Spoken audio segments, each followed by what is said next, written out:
હીરાભાઈ જોટવાના સમર્થનમાં રાધનપુર મામલતદાર કચેરીએ પાટણ આહિર સમાજ દ્વારા આજરોજ નાયબ કલેક્ટરને આવેદનપત્ર આપવામાં આવ્યું। પાટણ જિલ્લાના આહિર સમાજે ન્યાયની માંગ સાથે તટસ્થ તપાસની કરાઈ માંગણી। ગીર સોમનાથ જિલ્લાના સુપાસી ગામના વતની તેમજ સમગ્ર ગુજરાતના આહિર સમાજના અગ્રણી અને આગેવાન હીરાભાઈ જોટવા વિરુદ્ધ પોલીસે કરેલ કાર્યવાહી સામે પાટણ જિલ્લાના આહિર સમાજના આગેવાનો દ્વારા રાધનપુર મામલતદાર કચેરી ખાતે નાયબ કલેક્ટરને આવેદનપત્ર આપી તટસ્થ અને ન્યાયસંગત તપાસની માંગણી કરવામાં આવી છે। આહિર સમાજના આગેવાન ભચાભાઈ આહિર અને હરદાસભાઈ આહિરે જણાવ્યું કે હીરાભાઈ જોટવાએ સમગ્ર ગુજરાતમાં ન્યાયપ્રિયતા અને સમાજ સેવાના કારણે મોભી વ્યક્તિ તરીકે ઓળખાય છે। તેમ છતાં તેમની વિરુદ્ધ કોઈ પુરાવા વિના જે રીતે કાર્યવાહી કરવામાં આવી છે તે માત્ર અન્યાય જ નહીં પણ સમગ્ર સમાજના આત્મસન્માન પર વાર છે। આવેદનમાં કહેવામાં આવ્યું છે કે આ કાર્યવાહી પાછળ કોઈ ગૂઢ તત્વોનો દુસ્સાહસ જોવા મળે છે, જેમાં હીરાભાઈ જેવા પ્રતિષ્ઠિત નેતૃત્વને ટાર્ગેટ કરી ખોટી રીતે ફસાવાનો પ્રયાસ થઈ રહ્યો છે। આવા કાવતરાને રોકવાની હીરાભાઈ તથા તેમના પરિવારજનોને કોઈ પ્રકારની હેરાનગતિ ન થાય તે જરૂરી છે। આહિર સમાજે નાયબ કલેક્ટરને રજૂઆત કરી માંગ કરી છે કે સમગ્ર મામલે તટસ્થ તપાસ થાય, દોષિત સામે યોગ્ય કાયદેસર કાર્યવાહી કરવામાં આવે અને નિર્દોષ લોકોને અયોગ્ય રીતે હેરાન કરવામાં ન આવે। આ કાર્યક્રમમાં મોટી સંખ્યામાં સમાજના આગેવાનો અને યુવાનો ઉપસ્થિત રહ્યા અને એક જ માંગણી ઉઠાવી, ન્યાય મળે, અન્યાય નહીં ચાલે। ધ ગુજરાત લાઈવ ન્યૂઝ સાથે ગોવાભાઈ આહિર।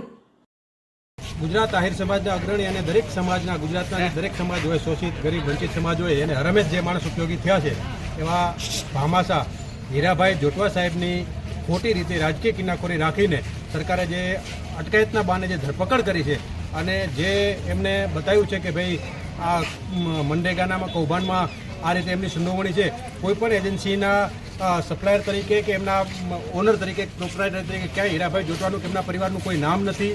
3 વર્ષ જૂની ફરિયાદ છે અને ક્યાંય પણ મટીરિયલ સપ્લાયમાં એનો કોઈ રીતે ડાયરેક્ટ કે ઇનડાયરેક્ટ રીતે, સીધી રીતે કે આડત રીતે કોઈ પણ જાતે એમાં સંડોવણી નથી। તેમ છતાં પણ સરકારે પોતાના આગેવાનોનું, પોતાના મંત્રીશ્રીઓનું જે નામ આમાં આવતું હતું અને એના કારણે બેલેન્સ કરવા માટે થઈ અને હીરાભાઈ જોટવા જેવા પ્રતિષ્ઠિત માણસને જ્યારે આમાં જોડવામાં આવ્યા છે ત્યારે સમગ્ર ગુજરાતનો આહિર સમાજ આ ઘટનાને વખોડે છે અને તેમણે સમગ્ર ગુજરાતમાં કલેક્ટરશ્રી, નાયબ કલેક્ટરશ્રી, મામલતદારશ્રીને આવેદનપત્ર આપવાના કાર્યક્રમો કર્યા છે અને હજુ પણ જો આ બાબતે સરકાર ગંભીરતાથી નહીં વિચારે, તટસ્થ યોગ્ય ન્યાયિક તપાસ કરીને જો હીરાભાઈ બાબતમાં જો સરકાર નહીં વિચારે તો સમગ્ર ગુજરાતનો આહિર સમાજ કાર્યક્રમો કરશે, સભાઓ કરશે અને આગળની રણનીતિ નક્કી કરશે। શું નામ તમારું? ભચાભાઈ આહિર,